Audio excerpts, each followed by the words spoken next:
do nosso Centro Espírita Regeneração de São Gonçalo.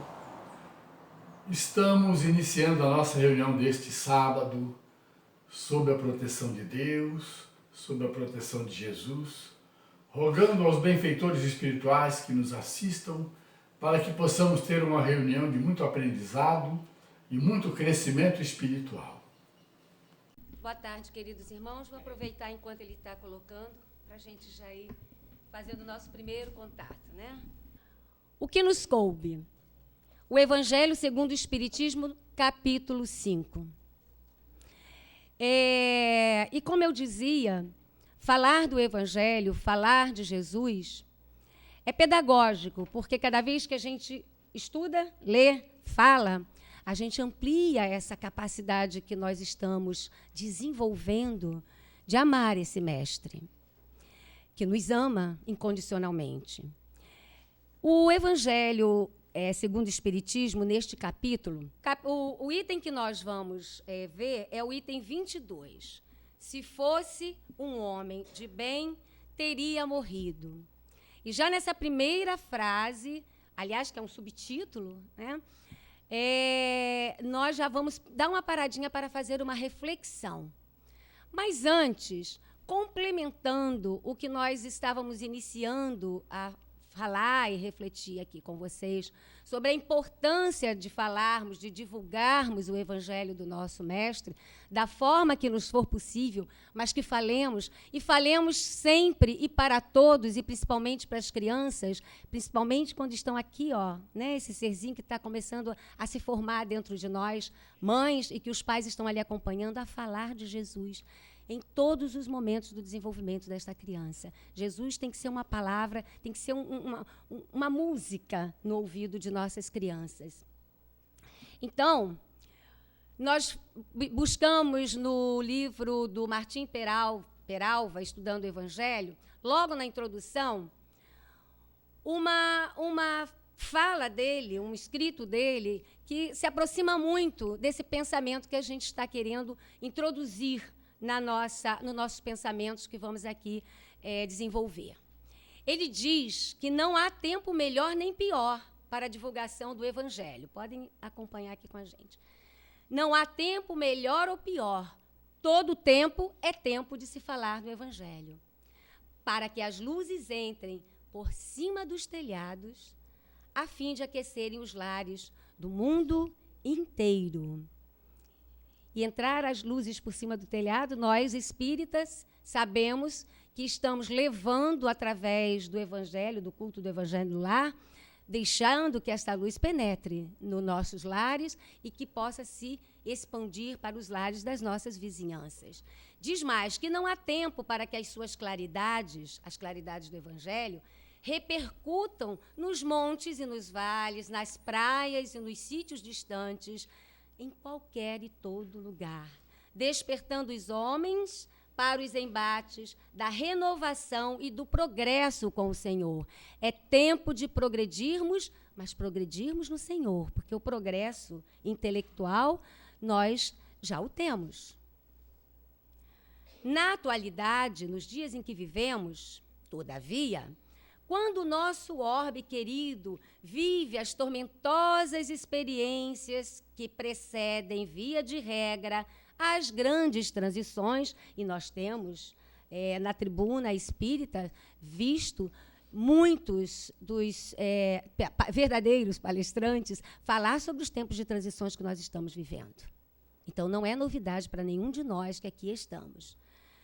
Que, então, essas grandes transições... o nosso orbe, atormentado por essas experiências, via de regras. Vou ter que ler de novo porque eu me perdi. Na atualidade, todavia, quando o nosso orbe querido vive as tormentosas experiências que precedem, via de regra, as grandes transições, o enaltecimento da figura do Cristo, a divulgação do seu Evangelho e a prática dos seus ensinos representam um imperativo inadiável. Ele é contundente. Aprender, ensinar, mas, antes de tudo, praticar. Porque, como dizia Paulo, o exemplo arrasta. A palavra convence. mas o exemplo arrasta. Continuando, no capítulo 1 do mesmo livro, ele fala um pouco de como nós estamos vivenciando hoje a civilização do terceiro milênio. Mas ele afirma que nós, civilização do terceiro milênio, ficaremos retardados, ou a civilização ficará retardada, se cruzarmos os braços, se não espiritualizarmos as aquisições humanas. É tempo de espiritualizarmos a matéria, as aquisições. Senão vai acontecer o que nós estamos vendo acontecer. O mau encaminhamento das descobertas da ciência, revertida para o ganho pessoal, para a ambição, para a destruição. Será um agradável sonho se não aliarmos será só um sonho, tudo isso que nós estamos conquistando. Se não aliarmos a todas as conquistas da ciência o mais belo aspecto da vida, que é o aspecto espiritual, que, em síntese, é a verdadeira vida. É certo? Mas o coração, o mais notável monumento, pode converter-se num instante em escombros e cinza. A nossa companheira falou aqui, fez a comparação, da figueira, e que Israel logo depois, e quantas vezes Israel se reconstrói e se destrói. Todos os monumentos do mundo se destroem, viram cinzas, Mas o coração, que pela força do evangelho se ergue para o amor, é luz dentro da eternidade, que nunca mais apagará. Então, é essa mensagem que a gente já inicia deixando em nossos corações. A mensagem de que esse coração deve ser fortalecido pelo Evangelho para que esta luz se eternize. Então, vamos adentrar o item 22. Se fosse um homem de bem, teria morrido. E como nós dizíamos, logo nesta primeira frase, logo que ele inicia o comentário sobre este tema, sobre este subtema, ele diz, falando de um homem mau que escapa de um perigo, costumais dizer, se fosse um homem bom, se fosse um homem de bem, teria morrido. Não morreu porque é mau. Tem que ficar aqui entre nós.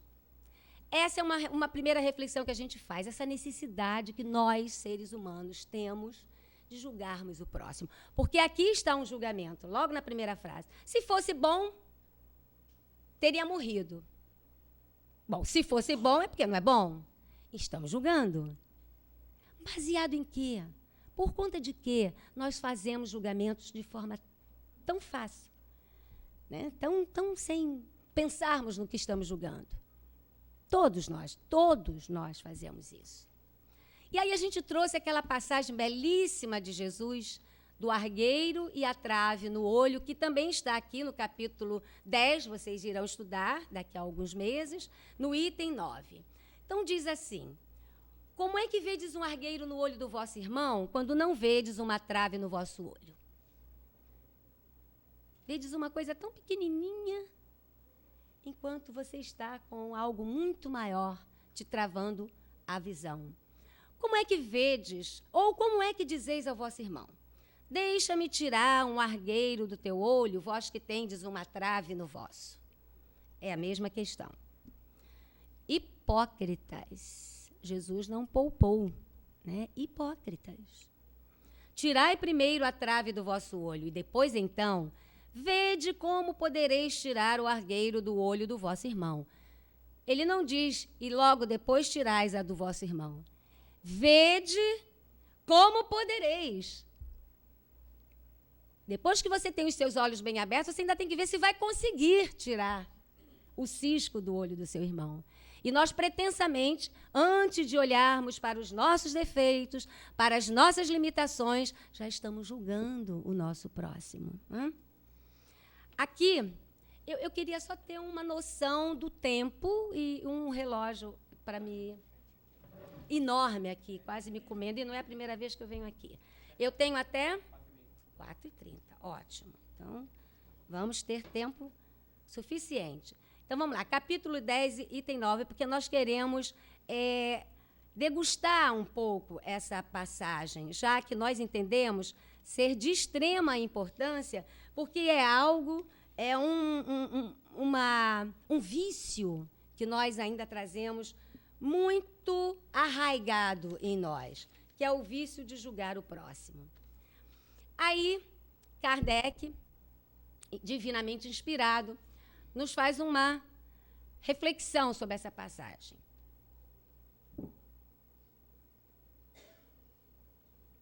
Ele nos diz assim, é pequeno: uma das insensatezes da humanidade consiste em vermos o mal em outrem antes de vermos o mal que está em nós. Vamos ouvindo e vamos refletindo. Vamos fazendo um exame de consciência. Quando foi que eu julguei mal? Né? Pode ter sido nesse exato momento por uma questão aí de um lugar que não era o lugar que eu queria. Alguém sentou no meu lugar. Não, a gente não tem isso? Tem sim, tem sim. Eu tenho. Pode ser que vocês aqui... Regeneração já está regenerado, o próprio nome está falando, né? Grupo Regeneração, está em regeneração, né? Bom, mas vamos lá. Para julgar-se a si mesmo, fora preciso que o homem, olha só, para que ele se julgue, fora preciso que o homem pudesse ver seu interior num espelho. Pudesse, de certo modo, transportar-se para fora de si mesmo, e considerar-se como outra pessoa. Eu me coloco para fora como se eu estivesse olhando para... E perguntava assim, uai, o que eu pensaria se eu visse alguém fazendo isso que eu estou fazendo?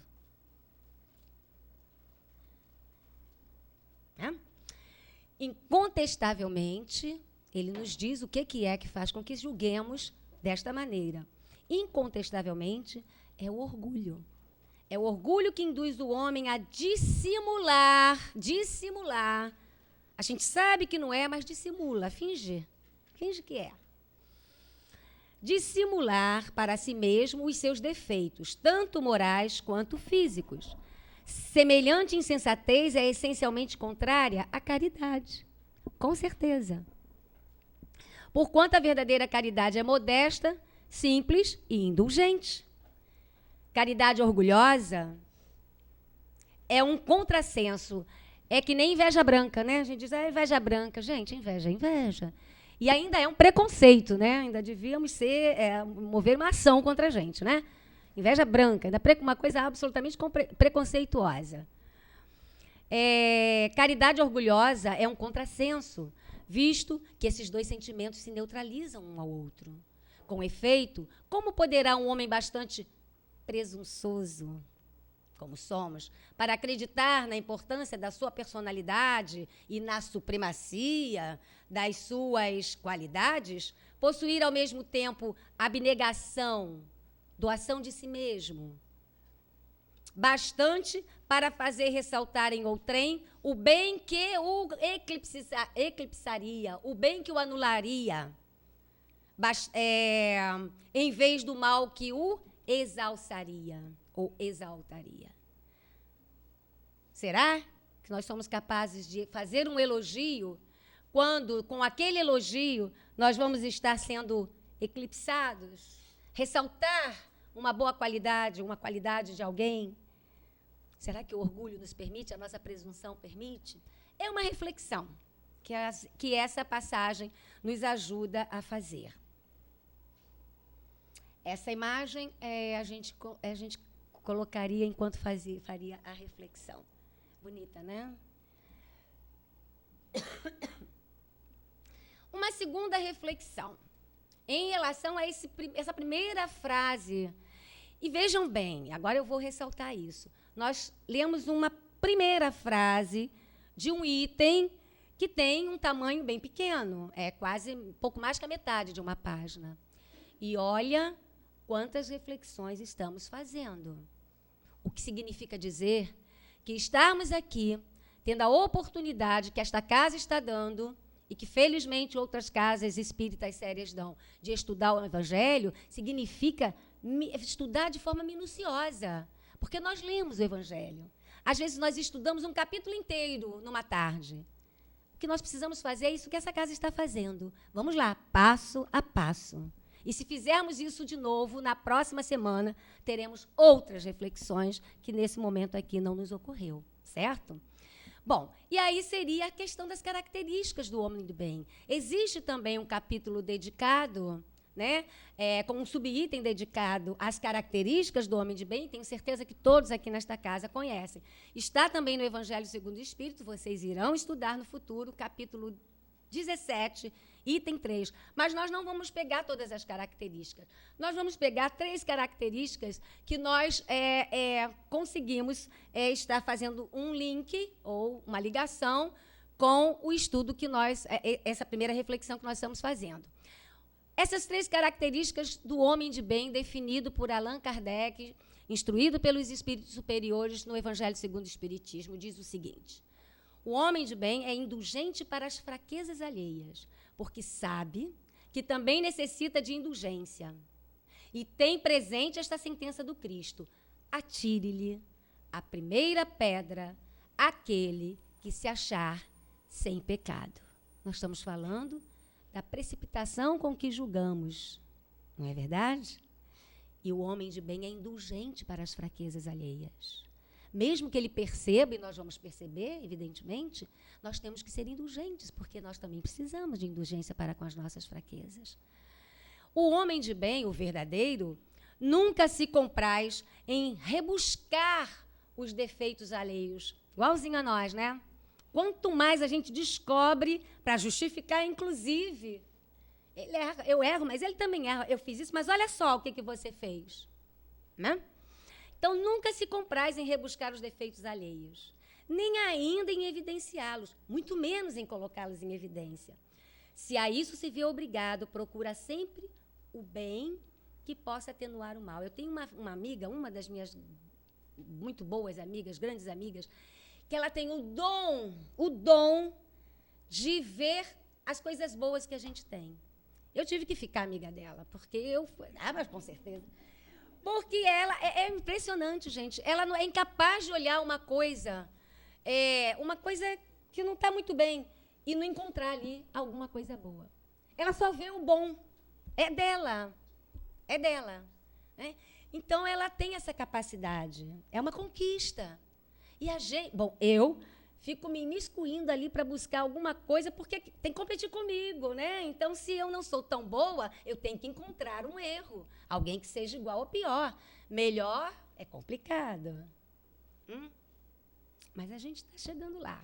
Não sei quando, mas vamos chegar. Estuda suas próprias imperfeições e trabalha incessantemente em combatê-las. Gente, o homem de bem estuda suas próprias imperfeições. É o que a doutrina nos concita a todo momento. A transformação, né? A famosa transformação interior. Para isso, nós precisamos estudar os nossos defeitos, conhecê-los. Se nós ficamos boicotando, nós não vamos conhecê-los e, portanto, não vamos vencê-los. Não é verdade? E trabalha incessantemente para combatê-las. Bom, essas foram as 2 primeiras reflexões e vamos dar continuidade ao que está no item 22. Pois bem, assim falando, dizendo que só morreu porque era mal, né? Porque era bom, porque se fosse mal teria continuado vivo, dizeis uma verdade, olha aí. Pois, com efeito, muito a miúde sucede dar Deus a um espírito de progresso ainda incipiente, presta atenção nessa frase, espírito de progresso ainda incipiente, a esses espíritos, Deus dá prova mais longa do que a um bom, que por prêmio, se é bom, cumpre a lei de Deus, por prêmio, por mérito, receberá a graça de ter tão curta quanto possível a sua aprovação. Então, um homem de bem é uma bênção para ele sair rapidamente desse mundo de provas e expiações.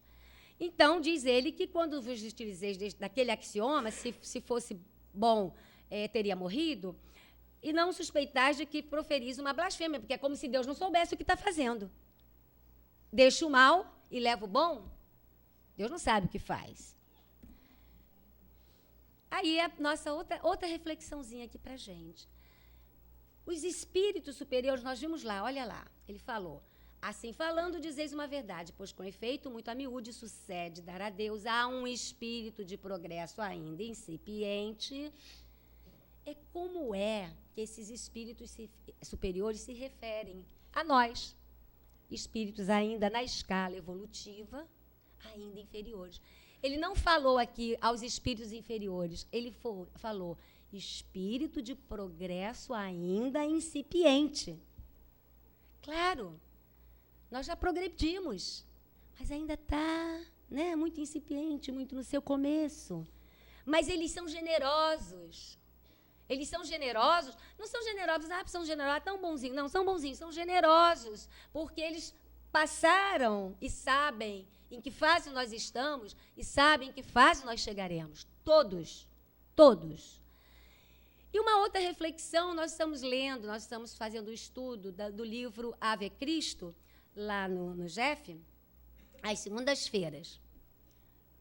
E aí a gente já vai dizer aqui, é uma casa como a regeneração, com certeza tem frequentadores que leram, ou se não leram, quando a gente diz ler, que tem que ler, vai ler, né? São obedientes.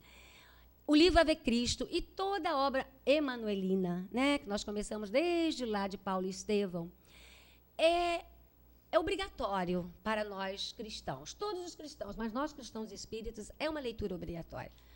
Porque o conhecimento que nós vamos aurir, os ensinamentos que nós vamos obter da vida daqueles mártires, daqueles que foram sacrificados em primeiro lugar, quando ainda era necessário o sacrifício do corpo físico, é belíssimo. E nós vamos ver um dos personagens principais desse livro, que é o Quinto Varro, que também tomou o nome de Irmão Corvino numa determinada altura do livro, por injunções que vocês vão, lendo o livro, vocês vão descobrir quais foram. Essas palavras que nós vamos ler a seguir, o Quinto Varro, ele dirigiu essas palavras a um jovem que ele educou, porque ele educava crianças órfãos e jovens órfãos. E era um jovenzinho mesmo, um rapazinho que, pela descrição, talvez não tivesse 16 anos, 15, 16 anos, né? Quando ele estava sendo preparado, sendo julgado para ser decapitado, esse jovem se revelou cristão e pediu, né, aos algozes do irmão Corvino para acompanhar o irmão Corvino no sacrifício em nome de Jesus. E quando ele toma essa iniciativa, o irmão Corvino vira-se para ele e diz o seguinte: Crispo era o nome do rapaz, meu filho. Esqueceste que a maior exemplificação dos seguidores do Evangelho não é a da morte, e sim a da vida? Não sabes que Jesus espera de nós a lição do amor e da fé onde respiramos? Vamos trazer essa questão para nós mesmos, né? Onde quer que nós estejamos,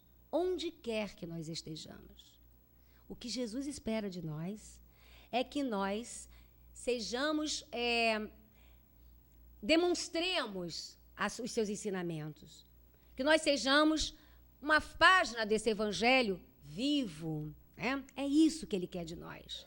E isso nós temos que fazer no mundo. E ele continua dizendo: meu testemunho no tribunal ou no anfiteatro será dos mais fáceis.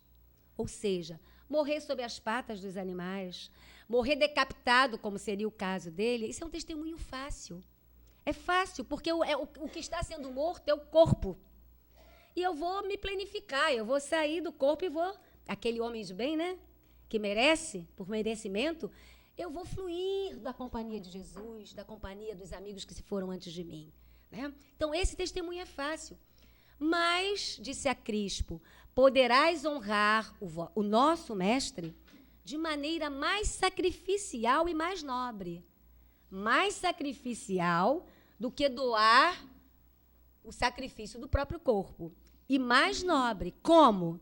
Trabalhando por ele, o Mestre Jesus, em benefício dos nossos irmãos em humanidade. E por ele sofrendo dia a dia. Então, o que Jesus quer de nós é o sacrifício que nós podemos e devemos nos esforçar por fazer das nossas mazelas morais, desse nosso orgulho que impede que nos julguemos a nós mesmos e julguemos o nosso próximo com tanta facilidade. Isso é o que Jesus espera de nós, que possamos exemplificar, como ele o fez, a sua proposta de vida. E continuando, se morre um homem de bem cujo vizinho é mau homem, logo observais, antes fosse este. Não é verdade? É a mesma coisa, né? É um sorrisinho, a gente já está captando os sorrisinhos aí, porque é isso mesmo. E a mídia, hoje em dia, excita isso em nós. Nos leva a ver um adolescente infrator como se fosse algoz e não vítima. Um dependente de crack que tem que fazer uma cultura própria. Eles têm uma cultura própria. A Cracolândia é uma cultura, porque eles foram expulsos da nossa cultura. Eles não têm espaço na nossa cultura. Eles tiveram que criar uma cultura própria. E fazem tanto sensacionalismo com a possível violência que esquecem que a maior violência estão eles provocando neles mesmos. E é muito fácil julgar. Agora, nós não nascemos assim. Esses adolescentes, esses rapazes, essas moças, não nasceram desta forma. Tem uma história de vida, tem uma história social, cultural, que os leva a estar neste lugar que qualquer um dos nossos filhos poderia estar. Não estão? Porque têm histórias diferentes. Porque tendências todos nós a trazemos ainda para esse tipo de vida, para esse tipo de vício. E quando morre um homem de bem cujo vizinho é mau homem, e nós dizemos, antes fosse este, enunciais uma enormidade, porquanto aquele que parte concluiu a sua tarefa. Ele está reafirmando o que já tinha dito antes. E o que fica, talvez não haja principiado a sua. E aí a gente fez uma ligação desta frase com a questão dos atributos de Deus. Deus é onisciente, Deus tudo sabe, então ele sabe quem parte, quem fica, quem precisa estar e quem precisa ir. E nós duvidamos dessa onisciência de Deus. Por que então haveríeis de querer que ao mal faltasse tempo para terminá-la e que o outro permanecesse preso à gleba terrestre? Entendem o disparate do nosso pensamento, né? Aí também nós encontramos um grande atributo, o grande atributo de Deus, que é ser justo e misericordioso. Então, ao mal, a oportunidade de se regenerar. Nós estamos aqui para isso. É um planeta de prova e expiação a caminho da regeneração. E não duvidemos, a regeneração já se iniciou. Não vai começar amanhã quando a gente abrir o olho, né? No outro dia, 2012, né? Aquelas visões proféticas de que vai acabar e vai começar tudo novo, bonito e maravilhoso. Não, já começou. Nós já estamos em processo de regeneração. Com certeza. E aqui está o nosso mestre. O nosso mestre que, mesmo e principalmente enquanto estava aqui na Terra, não cansava, não deixava de ter necessidade de entrar em comunhão com o Pai. Quantas vezes o mestre se retirou, ficou solitário para estar com Deus, para estar com o Pai, para chorar as amarguras. Não era a de um mau marido, uma má esposa, um mau filho, um mau pai, um mau tio, uma má família. Era de toda a humanidade. Jesus chorava também. Mas ele não chorava por qualquer dor. Ele chorava pela dor de toda a humanidade, das inconsequências, nossa, há 2000 anos atrás, ainda maiores, né? Que dirige um prisioneiro que cumpriu a sentença contra ele pronunciada, fosse conservada no cárcere, ao mesmo tempo que restituíssem a liberdade um que a esta não tivesse direito. Deus é justo e bom. Se nós estamos aprendendo, a nossa justiça já não faz assim, cumpriu a pena, por favor, retire-se. Deveria ser melhor do que é, mas é assim, na lei é assim, né? Não cumpriu, vai ficar detido até que cumpra. Ora, se a nossa lei tão inapropriada ainda, ela já tem essa preocupação, imagina a lei de um Deus justo e bom. Então, ficais sabendo, conclui Fenelon, que a verdadeira liberdade para o espírito, consiste não na morte do corpo físico, né? No rompimento dos laços que o prendem ao corpo, e que, enquanto vos achardes na terra, estareis em cativeiro. Sim, a verdadeira liberdade é aquela que nós conseguimos até, às vezes, em pensamento.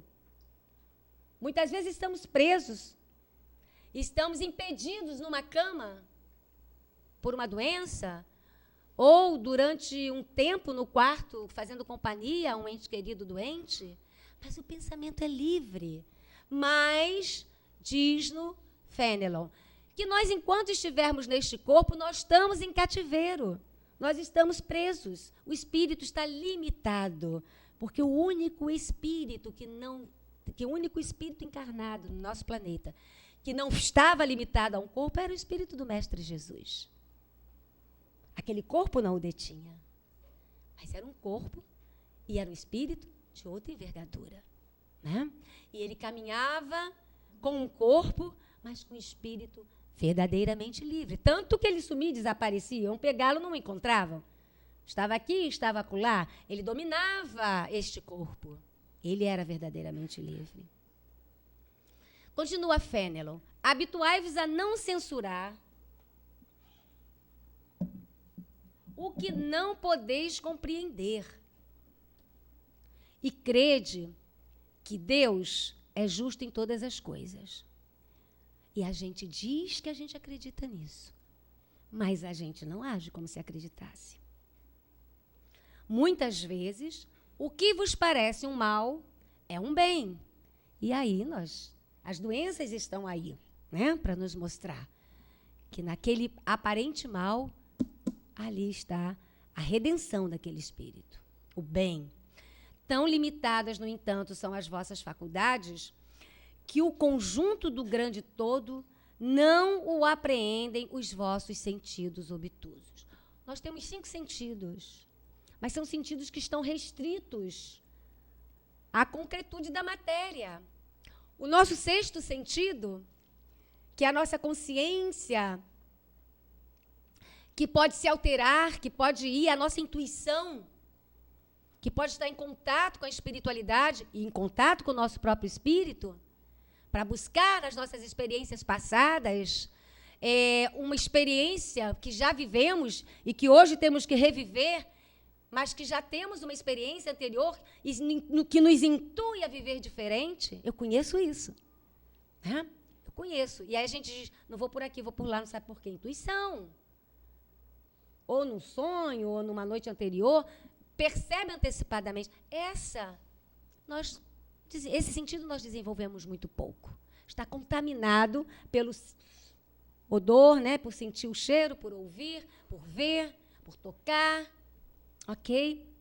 E por conta disso, pela limitação dos nossos sentidos, que muitos cristãos, muitos de nós cristãos, ainda não compreendemos a vinda do Mestre Jesus aqui à Terra. Como nasceu, como foi essa concepção, essa escolha de estar entre pastores, entre animais. Que lição é essa? Muitos cristãos ainda não compreendem, e não cristãos muito menos. Também não compreendem ainda os ensinos do Mestre Jesus. Muitos cristãos ainda não compreendemos. Mas muitos já estamos aqui tentando compreender. Mas é pelo limite das nossas percepções, ainda muito humanas, ainda muito materiais. Muitos cristãos ainda não conseguem entender o servir a Deus através do serviço ao próximo, ao mais pequeno, como fez Jesus, numa bela demonstração de humildade. não entendemos as opções e escolhas que o Mestre faz, a forma que ele encontra para nos dar grandes lições. Como, naquela época, entender ir à casa de um publicano, passar a noite, cear com a família de um publicano, tido como um criminoso, um ladrão, indiretamente, né? Muitos de nós ainda não compreendemos as ações, atitudes, os chamados milagres do Mestre Jesus. Mesmo dentro da doutrina espírita, as buscas de explicação para, por exemplo, essa que está aí, esse quadro que está aí sendo representado, que foi a multiplicação dos peixes e dos pães, nós ainda estamos incapazes, começando, iniciando, incipiente, a busca de entender como Jesus fazia isso. E ele fazia não revogando as leis do mundo, leis que nós ainda também não conhecemos. Por isso ainda não entendemos.